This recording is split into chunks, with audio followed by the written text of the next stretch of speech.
Drama serial मन मर्जी की नेक्स्ट एपिसोड में आप देखेंगे कि मंशा रो रही होती है। वो अपने हस्बैंड से कहती है कि प्लीज़ मुझे डॉक्टर के पास ले जाओ।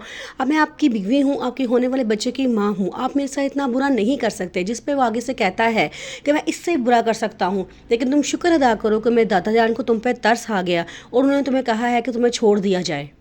ज़ारा ताया जान से मिलने को उनके घर जाती है, जिसमें ताया जान उसको बहुत समझाने की कोशिश करते हैं कि बेटा देखो, हमज़ा के ज़ख्म अभी ताज़ा हैं, उनको भरने का काम सिर्फ तुम ही कर सकती हो।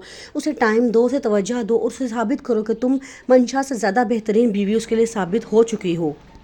वो कहती है कि आप फिक्र ना करें, मैं पूरी कोशिश कर रही हूँ कि हमज़ा को अपनी तरफ माइल कर लूँ। सीरत मंशा के कमरे में जाती है और उसे चाय कहती है कि तुम मेरे साथ अस्पताल चलो। मंशा कहती है मैं तुम्हारे साथ क्यों अस्पताल जाऊं? जिस पे वो कहती है कि मैं जानती हूँ कि तुम्हारा और मेरा रिश्ता बहुत अजीब सा है, लेकिन मैं तुम्हें इस हाल में नहीं छोड़ सकती। मैं इंसानी के नाते तुम्हारे पास आई हूँ ताकि तुम्हें डॉक्टर के पास ले जाया जा सके, तुम्हारा इलाज करवाया जा सके, वरना तुम पूरी रात इसी तरह तकलीफ में गुजार दोगी। वो पहले तो नहीं मानती, लेकिन सीरत जब उसे बहुत प्यार से मनाती है और काफ़ी देर उसकी मिन्नतें करती है तो वो कहती है ठीक है, और वो उसके साथ अस्पताल जाने के लिए तैयार हो जाती है। ज़ारा ऊपर से देख लेती है उसको हॉस्पिटल जाते हुए, तो ज़ारा बड़ा परेशान होती है। हमसा वहाँ पे आता है, कहता है कि तुम इतनी परेशान क्यों खड़ी हुई हो? तो वो कहती है कि वो मंशा की तबीयत ठीक नहीं लग रही। वो कहता है कि मंशा की तबीयत ठीक नहीं लग रही तो जाकर तुम उसका पता लो, उसका हाल पूछो, तुम मेरा दिमाग क्यों खा रही हो?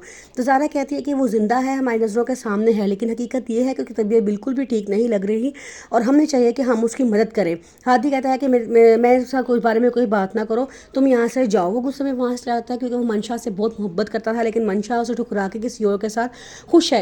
दादा जान शुजा को अपने कमरे में बुलाते हैं और कहते हैं कि तुम्हें पता है मंशा मुझे धमकी दे के गई है। आगे से वो कहता है कि क्या धमकी दी है उसने?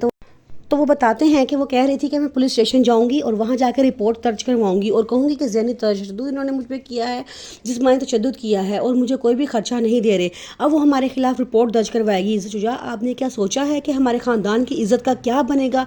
इतने बरसों की बनी बनाई इज़्ज़त हमारी खाक में मिलने वाली सिर्फ आपकी एक गलती से, क्योंकि आपने जज्बात में आकर उस लड़की से शादी की, एक ख़ानदानी लड़की को छोड़ कर। और अब वो देखो किस तरह तुम्हारी इज़्ज़त की धज्जियाँ उड़ाती है।